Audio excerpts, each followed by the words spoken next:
Recording by Bram Stoker. Chapter 4. Jonathan Harker's journal continued. I awoke in my bed. If it be that I had not dreamt, the Count must have carried me here. I tried to satisfy myself on the subject, but could not arrive at any unquestionable result. To be sure, there were certain small evidences, such as that my clothes were folded and laid by in a manner which was not my habit.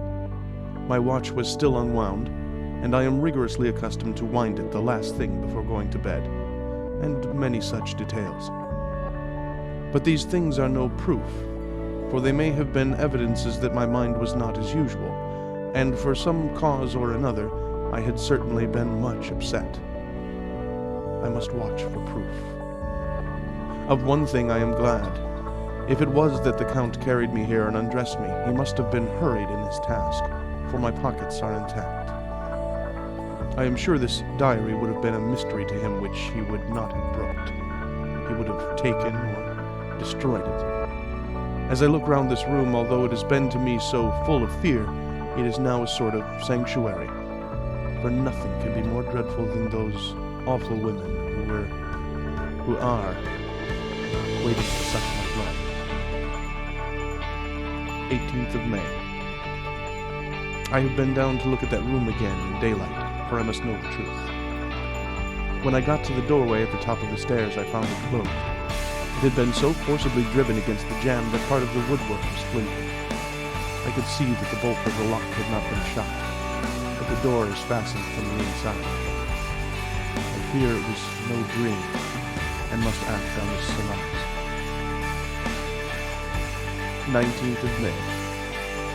I am surely in the Torres. Last night the Count asked me in the suavest tones to write 3 letters, one saying that my work here was nearly done, and that I should start for home within a few days. Another that I was starting on the next morning from the time of the letter, and the third that I had left the castle and arrived at Bistritz. I would fain have rebelled, but felt that in the present state of things it would be madness to quarrel openly with the Count, whilst I am so absolutely in his power. And to refuse would be to excite his suspicion and to arouse his anger. He knows that I know too much, and that I must not live, lest I be dangerous to him. My only chance is to prolong my opportunities. Something may occur which will give me a chance to escape. I saw in his eyes something of that gathering wrath which was manifest when he hurled that fair woman from him. He explained to me that posts were few and uncertain, and that my writing now would ensure ease of mind to my friends. And he assured me with so much impressiveness that he would countermand the later orders, which would be held over at Bistritz until due time in case chance would admit of my prolonging my stay, that to oppose him would have been to create new suspicion. I therefore pretended to fall in with his views, and asked him what dates I should put down in the letters. He calculated a minute, and then said, the first should be June 12th, the second June 19th, and the third June 29th. I know now the span of my life. God help me. 28th of May. There is a chance of escape, or at any rate of being able to send word home. A band of Sagani have come to the castle, and are encamped in the courtyard. These are gypsies. I have notes of them in my book. They are peculiar to this part of the world, though allied to the ordinary gypsies all the world over. There are thousands of them in Hungary and Transylvania, who are almost outside all law. They attach themselves as a rule to some great noble or boyar, and call themselves by his name. They are fearless and without religion, save superstition, and they talk only their own varieties of the Romany tongue. I shall write some letters home, and shall try to get them to have them posted. I have already spoken to them through my window to begin acquaintanceship. They took their hats off and made obeisance and many signs, which, however, I could not understand any more than I could their spoken language. I have written the letters. Mina's is in shorthand. and I simply asked Mr. Hawkins to communicate with me. To her I have explained my situation, but without the horrors which I may only surmise. It would shock and frighten her to death were I to expose my heart to her. Should the letters not carry, then the Count shall not yet know my secret or the extent of my knowledge. I have given the letters. I threw them through the bars of my window with a gold piece, and made what signs I could to have them posted. The man who took them pressed them to his heart and bowed, and then put them in his cap. I could do no more. I stole back to the study and began to read. As the Count did not come in, I have written here, "The Count has come." He sat down beside me and said in his smoothest voice as he opened 2 letters, "The Sagani has given me these, of which, though I know not whence they come, I shall, of course, take care. See," he must have looked at it, "one is from you, and to my friend Peter Hawkins. The other," here he caught sight of the strange symbols as he opened the envelope, and the dark look came into his face, and his eyes blazed wickedly. "The other is a vile thing, an outrage upon friendship and hospitality. It is not signed. Well, so it cannot matter to us." And he calmly held letter and envelope in the flame of the lamp till they were consumed. Then he went on, "The letter to Hawkins that I shall, of course, send on, since it is yours. Your letters are sacred to me. Your pardon, my friend, that unknowingly I did break the seal. Will you not cover it again?" He held out the letter to me, and with a courteous bow, handed me a clean envelope. I could only redirect it and hand it to him in silence. When he went out of the room, I could hear the key turn softly. A minute later, I went over and tried it, and the door was locked. When, an hour or 2 after, the Count came quietly into the room, his coming awakened me, for I had gone to sleep on the sofa. He was very courteous and very cheery in his manner, and seeing that I had been sleeping, he said, "So, my friend, you are tired. Get to bed. There is the surest rest. I may not have the pleasure of talk tonight, since there are many labors to me. But you will sleep, I pray."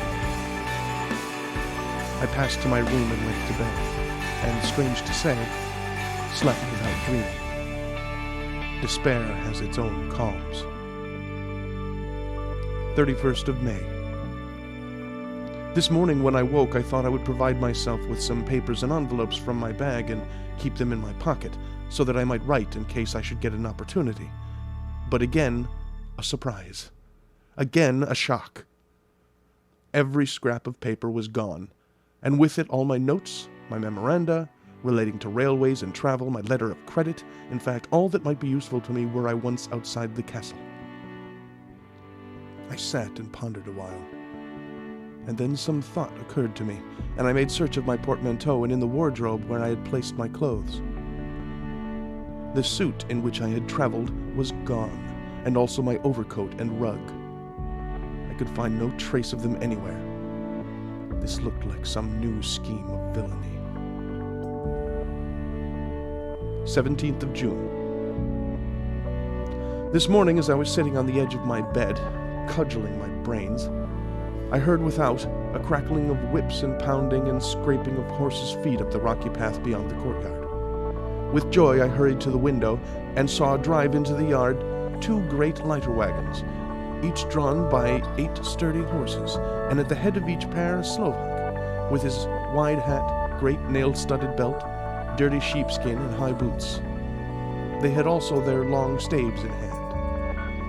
I ran to the door, intending to descend and try to join them through the main hall, as I thought that way might be opened for them. Again a shock. My door was fastened on the outside. Then I ran to the window and cried to them. They looked up at me stupidly and pointed, but just then the hetman of the Sagani came out, and seeing them pointing to my window, said something, at which they laughed. Henceforth, no effort of mine, no piteous cry or agonized entreaty would make them even look at me. They resolutely turned away. The lighter wagons contained great square boxes with handles of thick rope. These were evidently empty by the ease with which the Slovaks handled them, and by their resonance when they were roughly moved.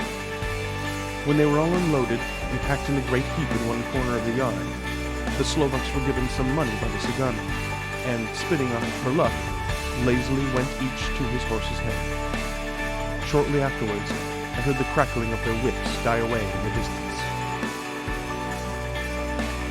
24th of June. Last night the Count left me early and locked himself into his own room. As soon as I dared, I ran up the winding stair and looked out of the window, which opened south.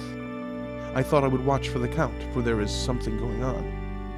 The Sagani are quartered somewhere in the castle and are doing work of some kind.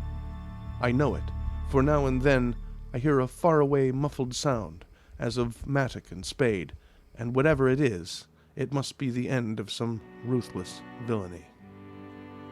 I had been at the window somewhat less than half an hour when I saw something coming out of the Count's window. I drew back and watched carefully, and saw the whole man emerge. It was a new shock to me to find that he had on the suit of clothes which I had worn whilst travelling here, and slung over his shoulder the terrible bag which I had seen the women take away. There could be no doubt as to his quest, and in my garb too. This, then, is his new scheme of evil, that he will allow others to see me, as they think, so that he may both leave evidence that I have been seen in the towns or villages, posting my own letters, and that any wickedness which he may do shall by the local people be attributed to me. It makes me rage to think that this can go on, and whilst I am shut up here, a veritable prisoner, but without that protection of the law which is even a criminal's right and consolation. I thought I would watch for the Count's return, and for a long time sat doggedly at the window.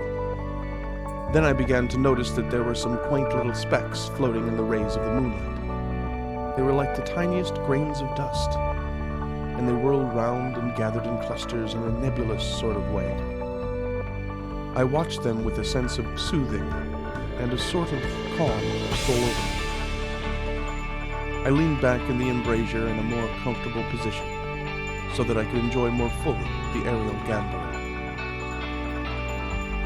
Something made me start up, a low, piteous howling of dogs somewhere far below in the valley, which was hidden from my sight. Louder it seemed to ring in my ears, and the floating motes of dust to take new shapes to the sound as they danced in the moonlight. I felt myself struggling to awake to some call of my instincts. Nay, my very soul was struggling, and my half-remembered sensibilities were striving to answer the call. I was becoming hypnotized. Quicker and quicker danced the dust. The moonbeams seemed to quiver as they went by me into the massive gloom beyond. More and more they gathered till they seemed to take dim phantom shapes. And then I started, broad awake, in full possession of my senses, and ran screaming from the place. The phantom shapes, which were becoming gradually materialized from the moonbeams, were those three ghostly women to whom I was doomed. I fled and felt somewhat safer in my own room, where there was no moonlight and where the lamp was burning brightly. When a couple of hours had passed, I heard something stirring in the Count's room, something like a sharp wail quickly suppressed. And then there was silence, deep, awful silence, which chilled me. With a beating heart, I tried the door, but I was locked in my prison and could do nothing. I sat down and simply cried. As I sat, I heard a sound in the courtyard without, the agonized cry of a woman. I rushed to the window and, throwing it up, peered between the bars. There, indeed, was a woman with disheveled hair, holding her hands over her heart as one distressed with running.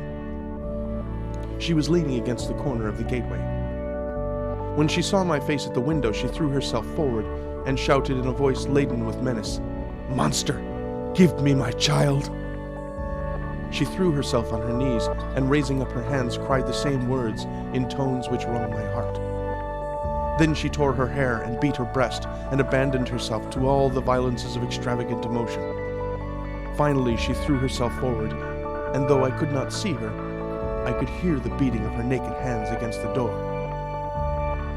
Somewhere high overhead, probably on the tower, I heard the voice of the Count calling in his harsh, metallic whisper.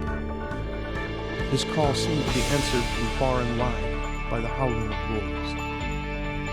Before many minutes had passed, a pack of them poured, like a pent-up dam when liberated, through the wide entrance into the courtyard. There was no cry from the woman, and the howling of the wolves was but short. Before long, they streamed away singing, licking their lips. I could not pity her, for I knew now what had become of her child, and she was better dead.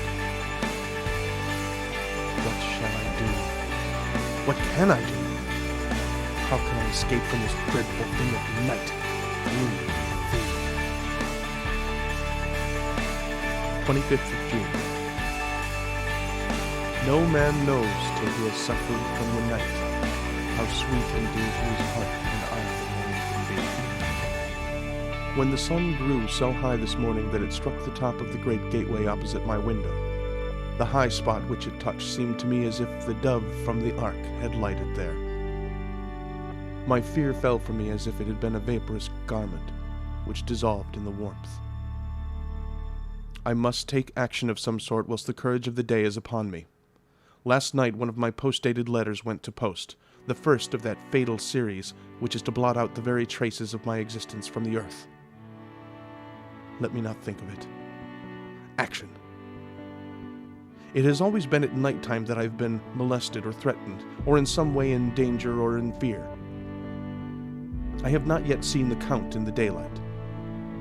Can it be that he sleeps when others wake? That he may be awake whilst they sleep?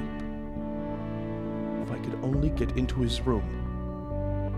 But there is no possible way. The door is always locked. No way for me. Yes, there is a way, if one dares to take it. Where his body has gone, why may not another body go? I have seen him myself crawl from his window. Why should not I imitate him and go in by his window? The chances are desperate, but my need is more desperate still. I shall risk it. At the worst, it can only be death, and a man's death is not a calf's, and the dreaded hereafter may still be open to me. God help me in my task. Goodbye, Mina, if I fail. Goodbye, my faithful friend and second father. Goodbye, all, and last of all, Mina. Same day, later. I have made the effort, and God helping me, have come safely back to this room.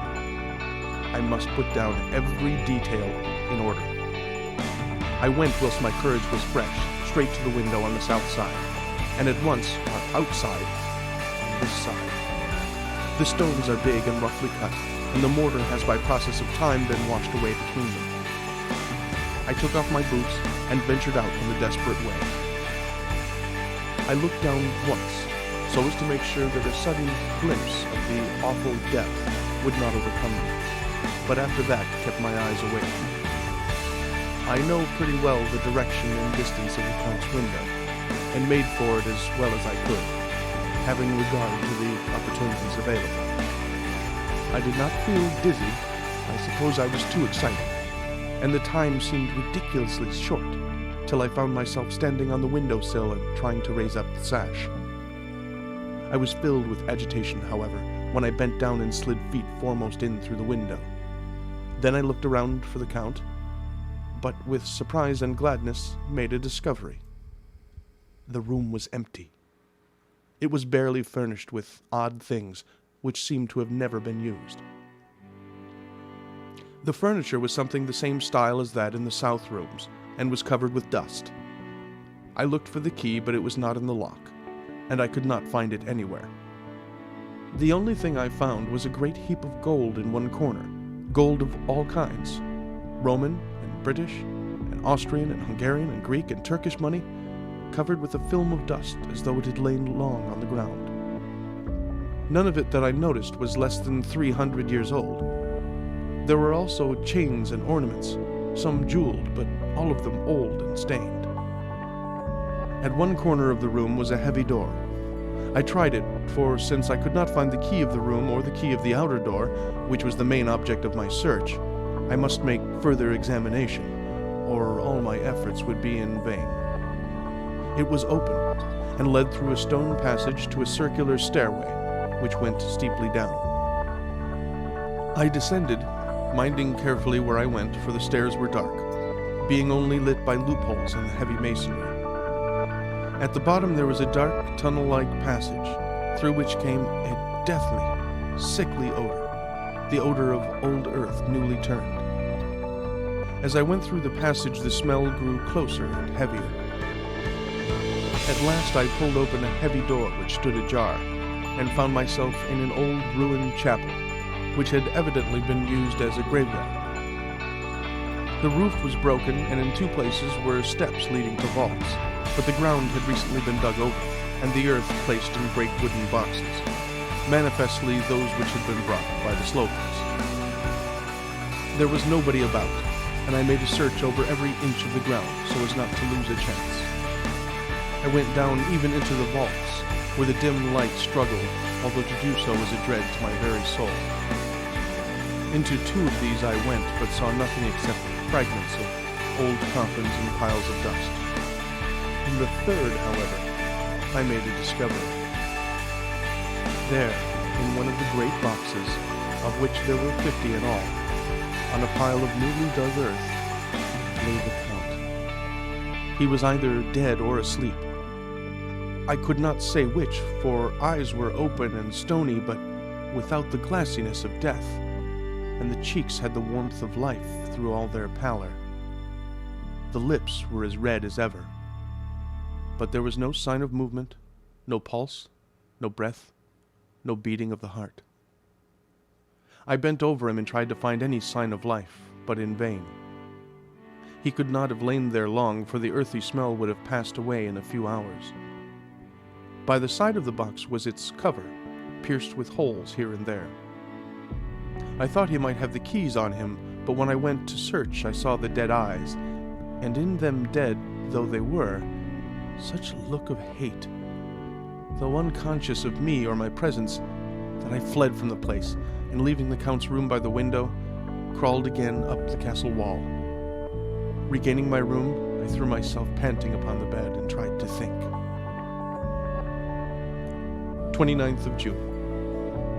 Today is the date of my last letter, and the Count has taken steps to prove that it was genuine, for again I saw him leave the castle by the same window, and in my clothes.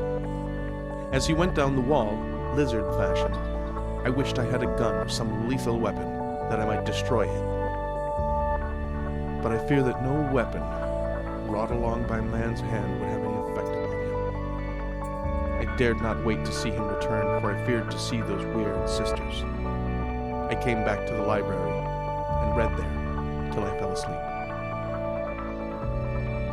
I was awakened by the Count, who looked at me as grimly as a man could look, as he said, "Tomorrow, my friend, we must part. You return to your beautiful England, I to some work which may have such an end that we may never meet. Your letter home has been dispatched. Tomorrow I shall not be here, but all shall be ready for your journey. In the morning come the Sagani, who have some labors of their own, and also come some Slovaks. When they have gone, my carriage shall come for you, and shall bear you to the Borgo Pass, to meet the diligence from Bukovina to Bistritz. But I am in hopes that I shall see more of you at Castle Dracula." I suspected him, and determined to test his sincerity. Sincerity. Seems like a profanation of the word to write it in connection with such a monster, so I asked him point blank, "Why may I not go tonight?" "Because, dear sir, my coachman and horses are away on a mission." "But I would walk with pleasure. I want to get away at once."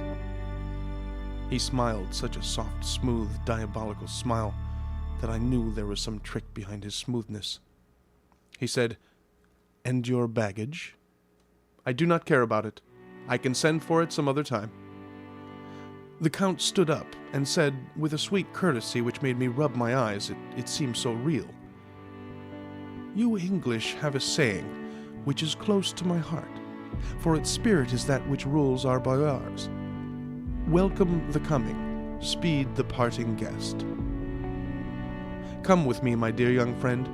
Not an hour shall you wait in my house against your will, though sad am I at your going, and that you so suddenly desire it. Come." With a stately gravity, he, with the lamp, preceded me down the stairs and along the hall. Suddenly he stopped. "Hark!" Close at hand came the howling of many wolves. It was almost as if the sound sprang up at the rising of his hand, just as the music of a great orchestra seems to leap under the baton of the conductor. After a pause of a moment, he proceeded in his stately way to the door, drew back the ponderous bolts, unhooked the heavy chains, and began to draw it open. To my intense astonishment, I saw that it was unlocked. Suspiciously, I looked all around, but could see no key of any kind. As the door began to open, the howling of the wolves without grew louder and angrier. Their red jaws, championed teeth, and their blunt-clawed feet as they leaped, came in through the opening door. I knew then that to struggle at the moment against the Count was useless. With such allies as these at his command, I could do nothing. But still the door continued slowly to open, and only the Count's body stood in the gap. Suddenly it struck me that this might be the moment and means of my doom. I was to be given to the wolves, and at my own instigation. There was a diabolical wickedness in the idea great enough for the Count, and as the last chance I cried out, "Shut the door! I shall wait till morning!" And I covered my face with my hands to hide my tears of bitter disappointment. With one sweep of his powerful arm, the Count threw the door shut, and the great bolts clanged and echoed through the hall as they shot back into their places. In silence we returned to the library, and after a minute or two I went to my own room. The last I saw of Count Dracula was his kissing his hand to me, with a red light of triumph in his eyes, and with a smile that Judas in hell might be proud of. When I was in my room and about to lie down, I thought I heard a whispering at my door. I went to it softly and listened. Unless my ears deceived me, I heard the voice of the Count. Back to your own place. Your time has not yet come. Wait, have patience. Tonight is mine. Tomorrow night is yours." There was a low, sweet ripple of laughter, and in a rage I threw open the door, and saw without the three terrible women licking their lips. As I appeared, they all joined in a horrible laugh and ran away. I came back to my room and threw myself on my knees. It is then so near the end. Tomorrow. Lord, help me and those to whom I'm dear. 30th of June. These may be the last words I ever write in this diary. I slept till just before the dawn, and when I woke, threw myself on my knees, for I determined that if death came, he should find me ready. At last I felt that subtle change in the air, and knew that the morning had come. Then came the welcome cockcrow, and I felt that I was safe. With a glad heart, I opened the door and ran down the hall. I had seen that the door was unlocked, and now escape was before me. With hands that trembled with eagerness, I unhooked the chains and threw back the massive bolts. But the door would not move. Despair seized me. I pulled and pulled at the door, and shook it till, massive as it was, it rattled in its casement. I could see the bolt shut. It had been locked after I left the couch.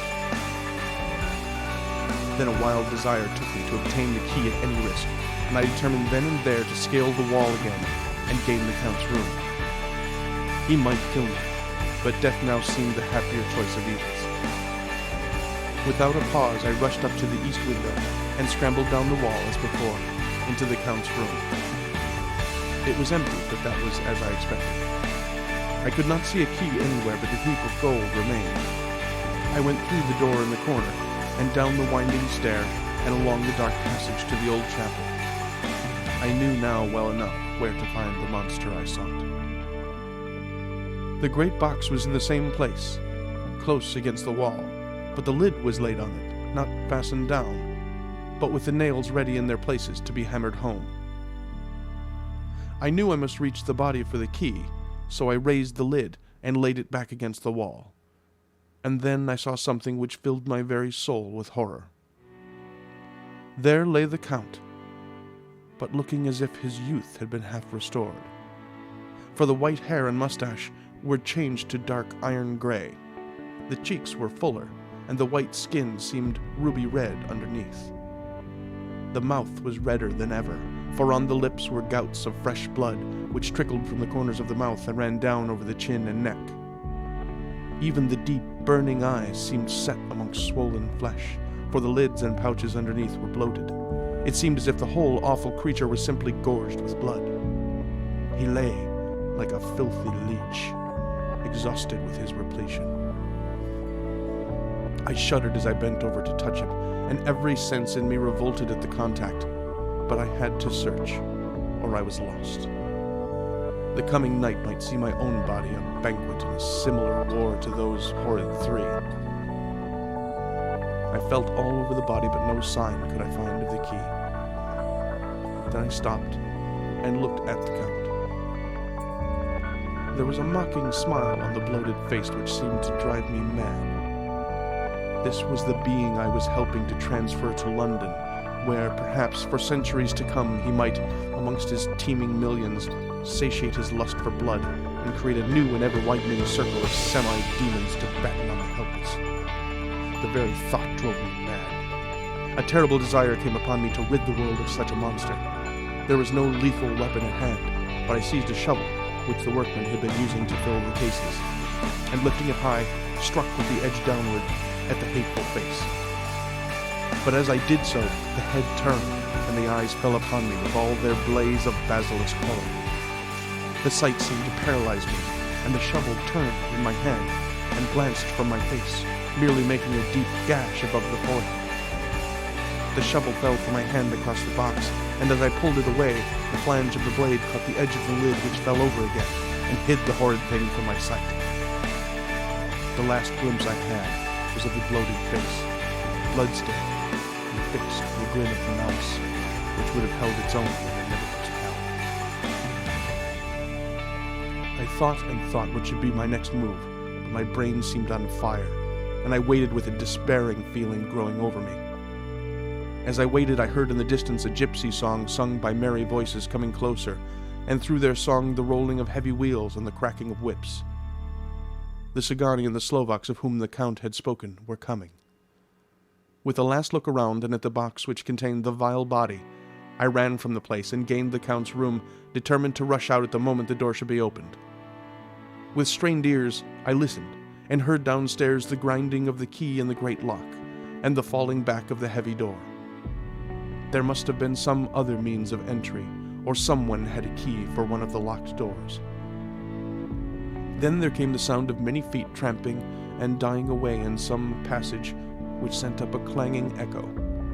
I turned to run down again towards the vault, where I might find the new entrance, but at the moment there seemed to come a violent puff of wind, and the door to the winding stair blew to with a shock that set the dust from the lintels flying. When I ran to push it open, I found that it was hopelessly fast. I was again a prisoner, and the net of doom was closing round me more closely. As I write, there is in the passage below a sound of many tramping feet, and the crash of weights being set down heavily, doubtless the boxes with their freight of earth. There was a sound of hammering. It is the box being nailed down. Now I can hear the heavy feet tramping again along the hall, with many other idle feet coming behind them. The door is shut. The chains rattle. There is a grinding of the key in the lock. I can hear the key withdrawn, then another door opens and shuts. I hear the creaking of lock and bolt. Hark! In the courtyard and down the rocky way, the roll of heavy wheels, the crack of whips, and the chorus of the Sagani as they pass into the distance. I am alone in the castle, with those horrible women. Mina is a woman, and there is naught in common. They are devils of the pit. I shall not remain alone with them. I shall try to scale the castle wall farther than I have yet attempted. I shall take some of the gold with me, lest I want it later. I may find a way from this dreadful place. And then a way for home. A way to the quickest and nearest train. Away from the cursed spot, from this cursed land where the devil and his children still walk with plenty. At least God's mercy is better than that of those monsters, and the precipice is steep and high. At its foot a man may sleep, as a man. Goodbye, all. Mina. End of chapter 4.